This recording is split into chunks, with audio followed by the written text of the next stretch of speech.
We are in the apocalypse, the age of revelation, in biblical end times, because it is not just the end of the Kali Yuga cycle and the beginning of a whole new cycle. We have entered the ascension cycle on a universal level. From now on, everything is going to ascend. There's not going to be another cycle for this planet of descension. Having said that, there's also the topic of the bifurcation of timelines. End of times, tsunami wave, which is the solar flash, and all the small fractal waves that are leading up to it. And what we associate with tsunami wave in the physical would be it would bring death. This wave, it has to do with death of the false self. It is that false self, that pain body that is running in the inverted, that is in adversity to its true self, because it has forgotten its true self and because it has energetically been split off through trauma and adverse conditioning from its organic soul stream. And those aspects are waiting to be reintegrated.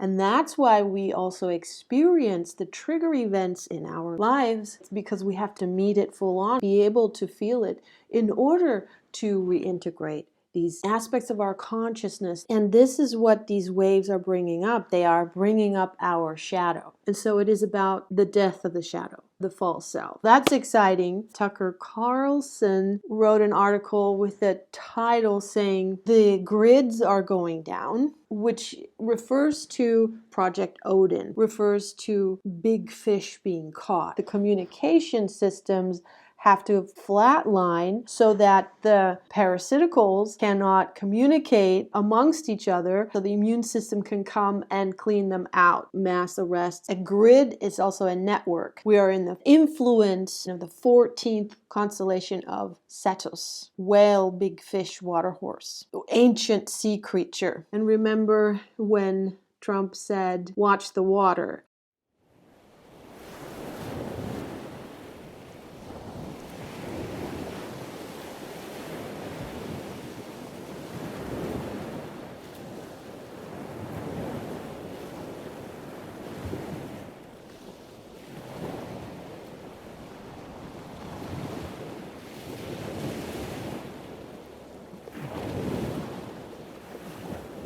We're also going from the age of Pisces to the age of Aquarius is also in the water. So watch the water. This is the area of the constellation where that theme, those currents, those waves, that's what we're being influenced with. So the nets are going down to catch big fish, and also big fish in another sense are coming to the surface with the big waves. And these are the whales.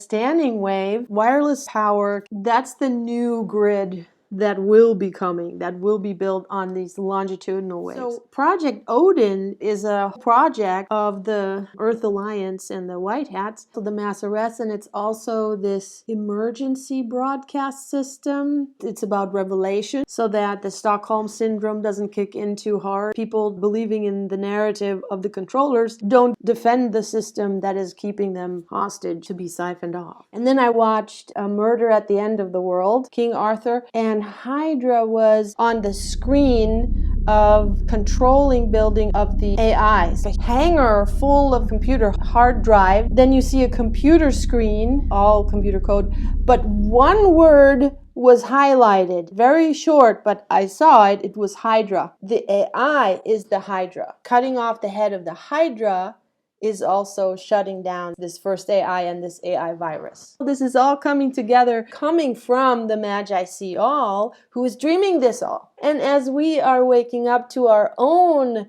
magical being, we get the code. Cosmic solar dragons that are coming back from the non-dimensional fields into our universe. The solar dragon family is required to be rescued and recovered from various black magic grids, interdimensional machinery, such as negative alien-controlled structures which had held their body parts enslaved. Fractal archetypical themes that move through the entire universe all the way down. Meanwhile, the negative Antichrist forms. Now, Antichrist means the inverted spin, to pull out the energy into the phantom matrix, into the artificial, made themselves in the image of many of the gods' body parts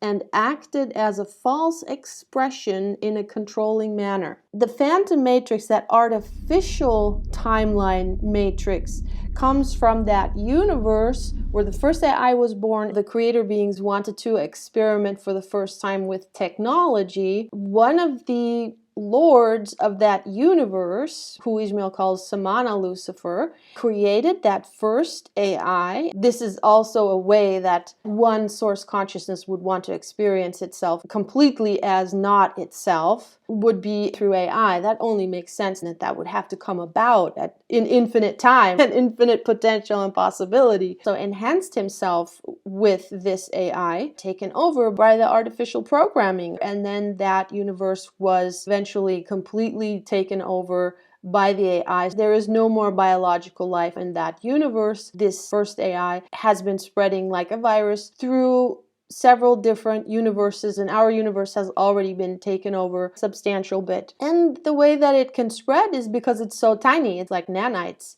And then it goes into the body, the brain, and nanites are like tiny little robots. And then it can manipulate. The off-world German officers in the Nachtwaffen, they have to drink 2 liters of it, and that's also what the Draco do, because the perk to it is, and that's also the temptation, and maybe this was also the temptation for Samana Lucifer, how it all started, enhances intellect. That capacity to process data is hugely expanded. This black goo heals the body.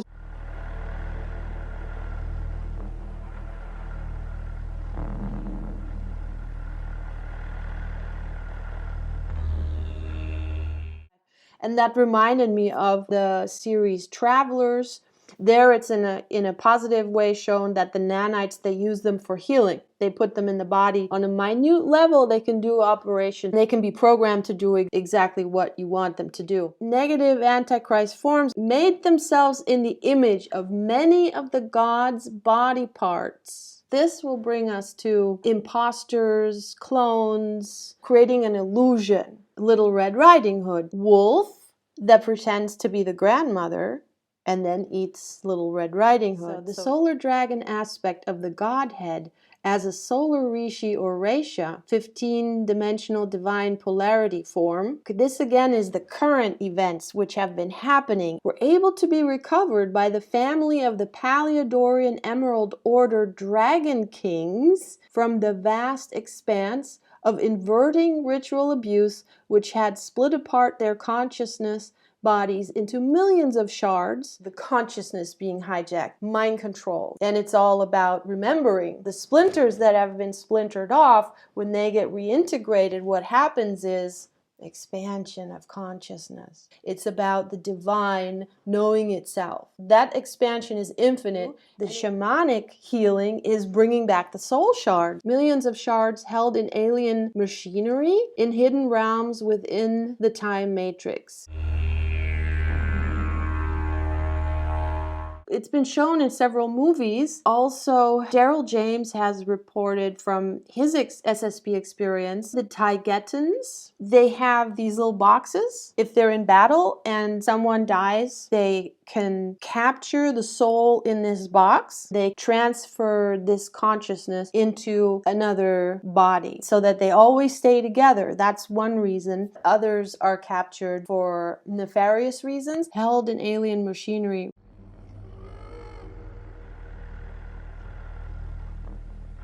And I have experienced once, it was a lucid dream, where I was being sucked into a mirror. And then I knew, oh my gosh, it felt absolutely real. It felt like if I didn't immediately gather all my wits to pull out and wake up in my bed, I would be lost in this It was a two-dimensional realm. All of a sudden, it was like panic. I had been there before. If I didn't pull back, I would be captured there for like huge amount of time. The saving grace of it is that when the soul is trapped, it doesn't have the same sense of time. And it doesn't have all these senses that we have now that we can suffer. Just to keep that also in mind. Then we also have always the antidote, because it is this off-balance situation that requires this kind of rising to the occasion that brings forth that greatest potential within us to become the heroes and the rescuers,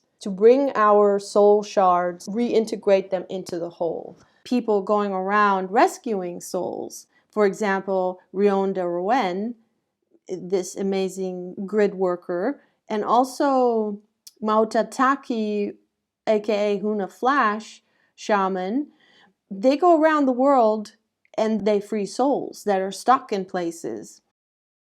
In their organic function, solar dragons speak directly with and to the Godhead in being a plasmic node of life-giving energy, which carries the Creator's pure information of solar light sounds and unending streams of love into the earth and human bodies, rebuilding and providing of an ascending body to be restored, to return back into the Godhead and reform itself as a diamond sun body, holding the cosmic founder records and memories of all creation. So here's my good luck dragon. This is Fuhua. My favorite book of all time as a child was The Never-Ending Story. It's a parable to life. 77 is the luck number and is also 14. For example, 7 in all the German fairy tales, it's the number for luck. Fuhua is a luck dragon. He is one of these dragon luminaries. Also, in the Never-Ending Story, you have the Ouroboros, the two snakes, the Ida Pingala, biting each other's tail. And then you have the ivory tower in the middle, the Shishumna. And we have the unicorns here. It has to do with King Arthur. What is this in the middle? It's a mirror, and that refers to the Egyptian mirrors. Know thyself.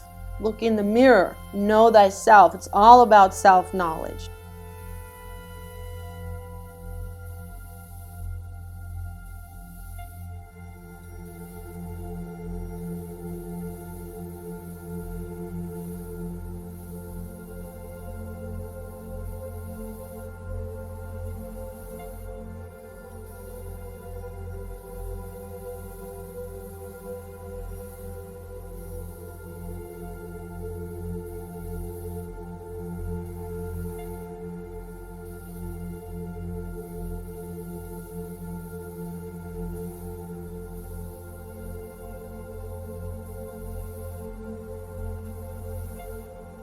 Our projections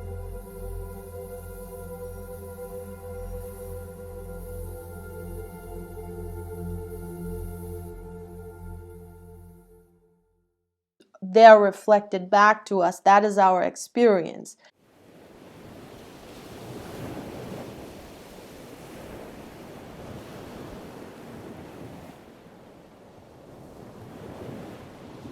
How we feel, how our inner landscape is how we receive what comes to us from the outside. These solar dragons from the cosmic families take form as a star-human dragon expression and make up a part of the Godhead. Some guardians of the Emerald Order are Akhenaten, Yeshua, John the Baptist, King Solomon, King Arthur, Zarathustra, and they are solar dragon Rishik identities.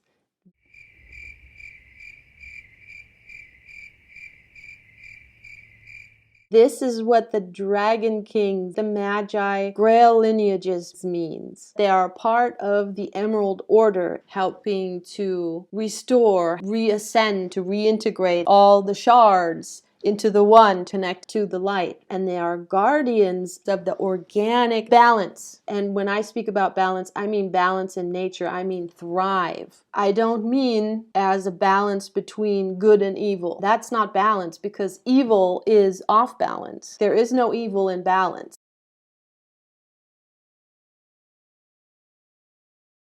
Nanites. Evil came so far into duality that the spin, because coming into duality is coming away from your source, from yourself, further and further, that the slower the spin is. And at some point, it starts to invert. Your guiding force is no longer the heart of Earth, your own heart. Now you're a parasite and you're working against life. It has fallen off of the organic torus. As these solar dragons have been returned into their cosmic home in the god worlds, their presence is active on the many guardian host Christ missions taking place to restore humanity's freedom and to return the many dragon kings of the planetary Albion, also known as Avalon, into King Arthur's and his beloved bride Guinevere loving arms. The Essene tribes, the 12 tribes of Israel, the genetic tribal lineages, including the Stargates, were presided over